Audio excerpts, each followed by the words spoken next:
भजन लाल जी की सरकार, भारतीय जनता पार्टी की सरकार, डबल इंजन की सरकार अपनी पहली वर्षगांठ की ओर बढ़ रही है। कल काबीना की बैठक में एक ऐसा निर्णय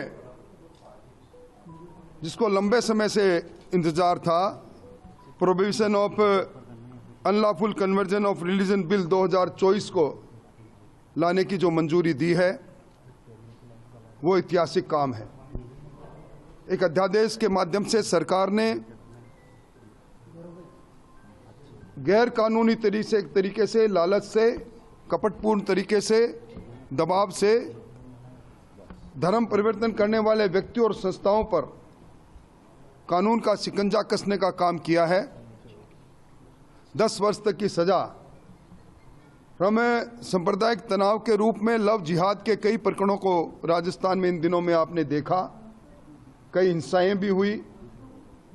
अगर इस प्रकार कपटपूर्वक धर्म परिवर्तन के बाद शादी होती है तो इस अध्यादेश के बाद, prohibition of unlawful conversion religion bill 2024 के बाद में अदालतों को यह अधिकार होगा कि वो उसको शून्य करें।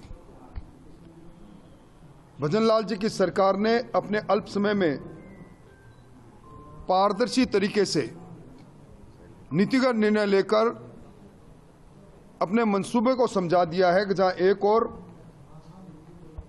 हम राजस्थान की अर्थव्यवस्था को 38,000 करोड़ से ज्यादा को ले जाना चाहते हैं, वहीं दूसरी ओर नीतिगत निर्णय लेकर राजस्थान के अंदर निवेश के वातावरण के साथ हर जगह पर प्रतिस्पर्धा का वातावरण बने, सरकार का डिस्क्रिशन कम से कम हो, इसलिए जो निर्णय लिए हैं वो अपने आप में अद्वितीय है। कल की कैबिनेट की बैठक में राजस्थान में चूंकि देश में सर्वाधिक सनी रेंज है, हम पूरी एशिया का सर्वाधिक सोलर एनर्जी प्रोड्यूस करने वाला स्टेट बन सकते हैं। इस ओर आगे बढ़ रहे हैं। 125 गीगावाट का उसका नीतिगत निर्णय भी लिया।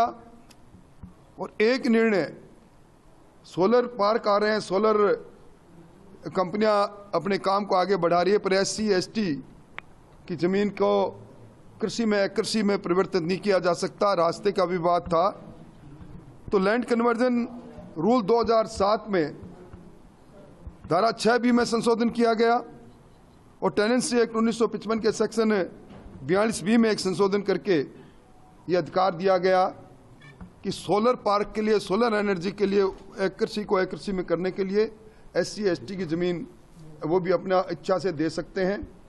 और इनमें भी पहले कटानी का रास्ता होना चाहिए था, अब उसमें भी अगर कृषक अपने शपथ पत्र पर देगा कि मेरे खेत में जाने का रास्ता है तो उसको ये अधिकार मिलेगा।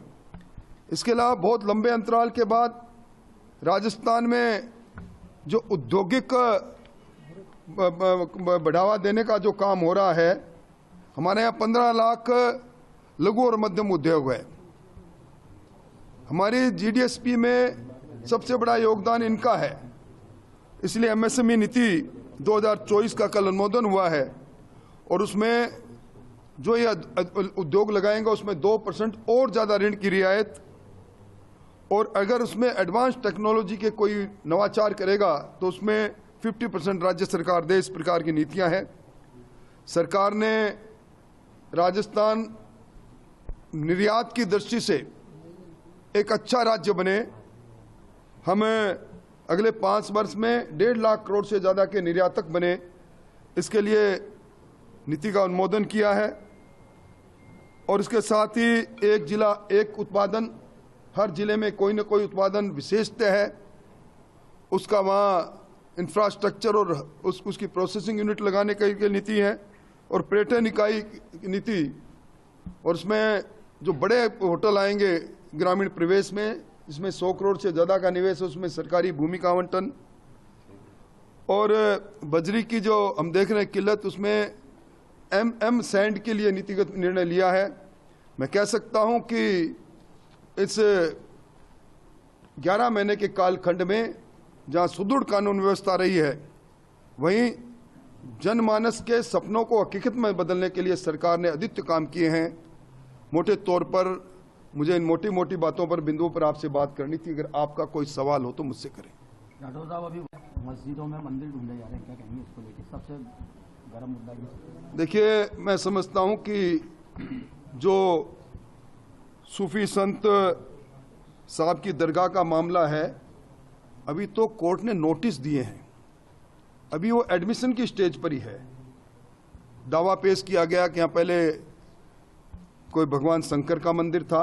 दावा पेश करने के लिए हर भारतीय को कॉन्स्टिट्यूशनल में राइट है कि वो अदालत में जाकर अपना नियमों के अनुसार दावा कर सकता है। दावा पेश हुआ, प्रत्युत्तर में न्यायालय ने उन नोटिस जारी करके सब लोगों से, पक्षकारों से पूछा है कि इसमें सच्चाई क्या। अभी तो एडमिशन भी नहीं हुआ, इसलिए चाय के प्याले में तूफान जैसी बात है। अभी इस बात को मैं समझता हूं आगे नहीं बढ़ाना उचित होगा। न्यायालय का निर्णय जो कोई भी हो, उस न्याय, क्योंकि हम सब लोग न्यायिक व्यवस्था के से प्रतिबद्धता के साथ बंधे हुए हैं, उस निर्णय को सबको मानना चाहिए। पर अभी कोई ऐसी बात ही नहीं है बुनियादी तौर पर। सर, कांग्रेस का आरोप है कि अक्सर सरकार चला रहे हैं, सीएस पूरी सरकार। मैं समझता हूं कि जिस एक कैबिनेट के बारे में मैंने आपको कुछ कहा, ये मंत्रिमंडल के फैसले हैं, ये अफसरों के फैसले नहीं। मंत्रिमंडल बैठकर इस प्रकार के नवाचार के फैसले पारदर्शिता से करे। कांग्रेस को आलोचना का दूसरा कोई दरवाजा मिल नहीं रहा, इसलिए एक सगुफा की ब्यूरोक्रेसी हावी है, इसके अलावा कुछ नहीं। उन्होंने पर्ची की सरकार कहा, पर्ची की सरकार ने जनता के दिलो दिमाग पर किस प्रकार का राज किया है, अभी उपचुनाव के अंदर नतीजे सामने आए हैं, इसलिए सारी बातें सगुफा है। सब निकायों में कई निकाय खाली हो गए, प्रशासक लगा दी, उसका भी एक आधार बनता है कि वहाँ पे चुनाव नहीं करा पाई सरकार। वन स्टेट वन इलेक्शन ये कंसेप्ट है। वन नेशन वन इलेक्शन की बात आदरणीय मोदी जी ने कही, भजनलाल जी ने वन स्टेट वन इलेक्शन की बात कही। लगातार आचार संहिता लगना, लंबे लंबे समय तक आचार संहिता लगते रहना, कांग्रेस की तरह नहीं। आप याद करें, पंचायती राज संस्थाओं के चुनाव पूरे 13 महीने चले। कभी हुआ है पंचायत राज सरपंच से चल के प्रमुख तक 13 महीना लगाए? ये सरकार वैसा नहीं करेगी। हमें सिंक्रोनाइज कर रहे हैं, नजदीक आने पर सारे चुनाव को एक साथ करने का निर्णय ले रखा है। वन स्टेट वन इलेक्शन नीतिगत फैसला है। सर, 1 साल पूरा हो गया, उपचुनाव भी हो गए, अब मंत्री। भारतीय जनता पार्टी का जमीनी तौर का कार्यकर्ता हूं। पार्टी ने मुझे जो काम दिया मैंने बेखूबी से किया। उपचुनाव में कोई दूरी नहीं थी, जहां जहां मेरे दौरे लगे मैंने बेखूबी से दौरे किए। ये कुछ लोग नैरेटिव बनाने की कोशिश कर रहे हैं।